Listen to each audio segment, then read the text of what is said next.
जटिल समस्या हो या भाग्य बाधा, हो व्यापार, नौकरी, शादी की समस्या, करियर की चिंता हो या वैवाहिक जीवन में हो सुख का अभाव, पाइए अपनी समस्त ज्योतिषीय तथा वास्तु समस्याओं का सरल, चमत्कारी, प्रभावशाली समाधान। एक जाना माना और विश्वसनीय नाम, आचार्य पंडित श्री वैभवनाथ शर्मा जी, काशी के 400 वर्ष पुराने प्रतिष्ठित और अंतरराष्ट्रीय ख्याति प्राप्त राज ज्योतिषी परिवार की 8वीं पीढ़ी के ज्योतिषी और वास्तु शास्त्री आचार्य पंडित श्री वैभवनाथ शर्मा जी के द्वारा व्यक्तिगत या फिर फोन पर अपॉइंटमेंट लेने के लिए कॉल करें 9818-300-146, 9990-724-131 या फिर ईमेल करें sharma.vaibhav@gmail.com पर। तो फिलहाल यहाँ रुकेंगे एक छोटे से ब्रेक के लिए। ब्रेक के बाद आचार्य जी बताएंगे आज का महा उपाय, जिसमें जानेंगे गरीबी दूर भगाने का चमत्कारिक उपाय। बने रहिए हमारे साथ।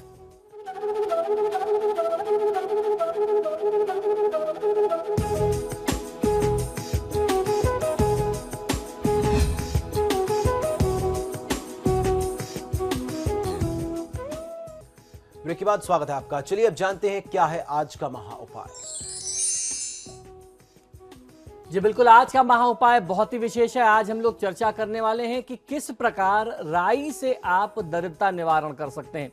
जी हाँ, राई जो है वो बहुत ही साधारण चीज है, अमूमन हर घर में, हर रसोई में, हर किचन में प्रयोग में आती है।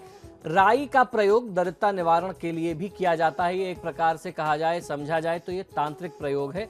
इसको बहुत ही साधारण तरीके से करना होता है। तांत्रिक प्रयोग सुनकर के घबराने की जरूरत नहीं है कि इसमें बहुत बड़ा तंत्र मंत्र करना होगा। इसका प्रयोग जो है तंत्र में बाधा निवारण के लिए करते हैं। तो किस प्रकार से आप अपनी आर्थिक समस्या को दूर करने के लिए राई का प्रयोग कर सकते हैं, आइए जानता हूं। यदि किसी व्यक्ति के साथ पैसों की बहुत समस्या रहती है, धन का कोई जुगाड़ नहीं बन पा रहा हो तथा घर में दरिद्रता का वास होता हो, तो आपको ये उपाय करना चाहिए। एक जल भरे हुए घड़े में, यानी पानी भरे हुए घड़े में राई के पत्ते डाल करके इस जल को नवग्रह से और मां लक्ष्मी के मंत्रों से सिद्ध कर लें, यानी अभिमंत्रित करके जिस भी किसी व्यक्ति को स्नान करा दिया जाएगा उसकी दरिद्रता जो है वह नष्ट हो जाएगी। उसके साथ साथ शारीरिक रोग व्याधि कष्ट की स्थिति होगी वह भी दूर हो जाएगी। तो बहुत आसान सा तरीका है। एक कलश में आपको एक पात्र में, घड़े में जल भरना है, उसमें राई के पत्ते डाल करके छोड़ देने हैं। गुरुवार की रात में आप ये पत्ते डाल करके छोड़ दीजिए। उसके बाद अगले दिन, शुक्रवार के दिन, शुक्रवार को या मंगलवार को ये प्रयोग आपको करना है। यानी स्नान आपको जब करना है तो शुक्रवार को या मंगलवार को करना है। तो अगर आपको शुक्रवार को स्नान करना होगा तो गुरुवार के दिन पत्ते डाल करके कलश में छोड़ने होंगे। अगर आप मंगलवार को स्नान करना चाहते हैं तो सोमवार को ये पत्ते डाल करके आपको उसमें छोड़ने होंगे और अगले दिन आपको स्नान कर लेना है। स्नान से पहले इस कलश को लक्ष्मी मंत्र से आपको सिद्ध करना होगा, नवग्रहों के मंत्र से सिद्ध करना होगा, जिससे जब आप स्नान करें तो नवग्रह या लक्ष्मी से संबंधित, धन से संबंधित जो भी समस्या है वो दूर हो जाए, आपकी आर्थिक समस्या दूर हो जाएगी। चलिए, कॉलर भी हमारे साथ जुड़े हैं, राजीव बीकानेर से। राजीव, सवाल पूछिए अपना। आचार्य जी प्रणाम। जी नमस्कार, बताइए। भाई के बारे में पूछना है। जी बिल्कुल, बताइए। उसकी जन्म तिथि है 19 सितंबर 1970। जी। समय सुबह 6:15 ईशान बीकानेर। जी। जी, ये पहले राष्ट्रीय स्तर का खिलाड़ी रहा, उसके बाद इसके नशे का आदी हो गया और लाइफ उसकी तब वाइफ भी छोड़ के चली गई। तो इसके जीवन में अच्छा योग कब बनेगा और क्या उपाय और पुनर्विवाह कब होगा? जी बिल्कुल, देखिए इन जातक की कुंडली में राहु की महादशा में शुक्र की अंतर्दशा चल रही है और मैं समझ सकता हूं कि जो भी इनके जीवन में गिरावट की स्थिति आई होगी, जो भी उतार की स्थिति आई होगी, वह 2002 के बाद से क्रम शुरू हुआ होगा, क्योंकि 2002 से इनकी कुंडली में राहु की महादशा आरंभ हुई है। ऐसा हम लोग अक्सर देखते हैं, लोगों को अक्सर बताते हैं, लोग इन बातों को बहुत हल्के में लेते हैं। राहु और केतु का जो संयोग होता है अच्छे से अच्छी कुंडली को, अच्छे से अच्छे योग को खराब कर देता है। कितना भी खूबसूरत किसी भी व्यक्ति की कुंडली में राजयोग हो, अगर कहीं ना कहीं राहु केतु का स्पर्श हो रहा है, अगर ग्रहण योग बन रहा है, तो सारे योग धरे रह जाते हैं और जितनी नकारात्मकता है वह व्यक्ति के जीवन में हावी हो जाती है। वही आपके भाई साहब के साथ हुआ जो राष्ट्रीय स्तर के खिलाड़ी रहे। इनकी कुंडली में मंगल के साथ केतु जो है वह 12वें भाव में है और राहु उसको देख रहा है। तो ऐसी स्थिति में मैं कहता हूं कि राहु का निदान कराएं, साथ ही साथ मंगल, केतु और बुध का उपाय जब तक आप नहीं कराएंगे तो इनका जीवन जो है वापस अपने एक आम ढर्रे पर नहीं आ पाएगा।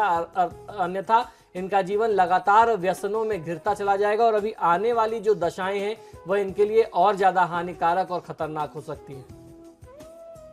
हमारे साथ एक कॉलर उधम सिंह नगर से हैं उमेश। उमेश पूछिए अपना सवाल। जी नमस्कार, बताइए। मेरे बेटे की जन्म तिथि 8 फरवरी 1999। जी। 8:36 रात्रि का जन्म है, हरिद्वार का। जी। मैं इसके बारे में, शिक्षा के बारे में पूछना चाहता हूँ कि पढ़ाई में मन नहीं लगता, इसका कैरियर कैसा रहेगा? जी बिल्कुल, देखिए इनका करियर जो है वो कहीं ना कहीं डिजाइनिंग या फिर कॉमर्स और फाइनेंस की फील्ड में ज़्यादा बेहतर दिखाई देता है। उसके साथ साथ मैंने कहा डिजाइनिंग, क्योंकि शुक्र की जो स्थिति है इनकी कुंडली में, कर्म भाव का स्वामी शुक्र है, वो इनके लिए बहुत अच्छा बनता है। तो सॉफ्टवेयर डिजाइनिंग भी हो सकता है, वह इंटीरियर डिजाइनिंग भी हो, कोई भी ऐसा काम जिसमें व्यक्ति को अपनी कला दिखाने का अवसर मिले या किसी भी चीज से खूबसूरती बढ़ती हो, तो इंटीरियर डिजाइनिंग उसमें बहुत अच्छा एक करियर ऑप्शन है। फैशन डिजाइनिंग जैसी स्थिति आती है। लेकिन अभी जो इनकी कुंडली में योग है, शनि की दशा का जो संयोग है, वह इस जातक को कुछ संघर्ष के लिए प्रेरित करता है। तो इनको आपको ये समझाना है, ये बताना है कि संघर्ष में किसी भी प्रकार की कमी ना करें, खासतौर पर तब जब शनि किसी भी व्यक्ति के लिए 6ठे और 7वें भाव का स्वामी हो और नीच की स्थिति में भाग्य स्थान में बैठा हो, तो संघर्ष करेंगे। संघर्ष के बावजूद ही नीच का शनि भाग्य स्थान में जो बैठा है वो इनको बहुत अच्छे प्रतिफल देगा। तो किसी भी तरीके से अपनी ऊर्जा में, अपने प्रयासों में कमी ना करें। एक कॉलर कविता भीलवाड़ा से जुड़ी है। कविता जी पूछिए अपना सवाल। नमस्कार पंडित जी। जी नमस्कार, बताइए। जी पंडित जी, मैं ये पूछना चाहती हूँ, एक तो क्या मेरे मकान नहीं बन रहा है, प्रॉब्लम आ रही है, बनाया है कि उसमें रह नहीं पा रहे हैं जी। और दूसरा तो बच्चे के लिए पूछना चाहती हूँ। जी बिल्कुल, आप अपना जन्म विवरण बताइए। मेरा जन्म है 31 दिसंबर 1972, महाराष्ट्र का जलगांव का जन्म। जी, जन्म का समय बताएं। जी समय तो मुझे याद नहीं है।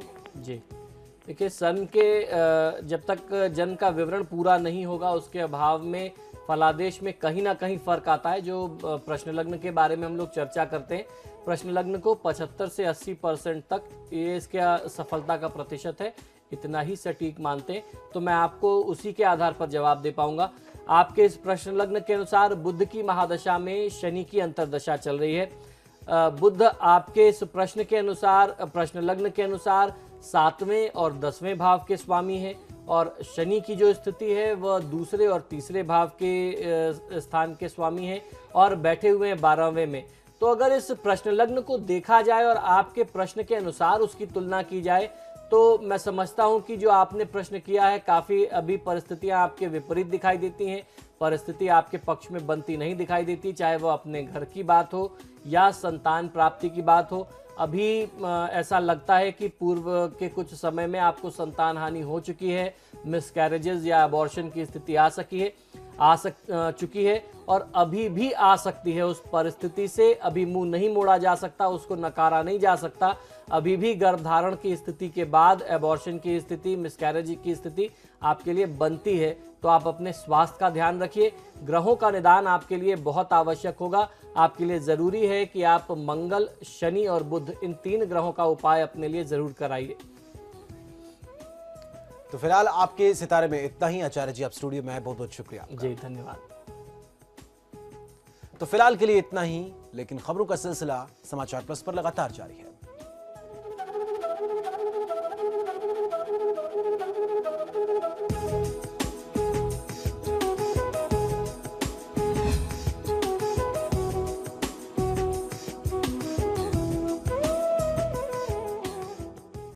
जटिल समस्या हो या भाग्य बाधा हो, व्यापार, नौकरी, शादी की समस्या, करियर की चिंता हो या वैवाहिक जीवन में हो सुख का अभाव, पाइए अपनी समस्त ज्योतिषीय तथा वास्तु समस्याओं का सरल, चमत्कारी, प्रभावशाली समाधान एक जाना माना और विश्वसनीय नाम आचार्य पंडित श्री वैभवनाथ शर्मा जी, काशी के 400 वर्ष पुराने प्रतिष्ठित और अंतरराष्ट्रीय ख्याति प्राप्त राज ज्योतिषी परिवार की 8वीं पीढ़ी के ज्योतिषी और वास्तुशास्त्री आचार्य पंडित श्री वैभवनाथ शर्मा जी के द्वारा व्यक्तिगत या फिर फोन पर अपॉइंटमेंट लेने के लिए कॉल करें 9818-300-146,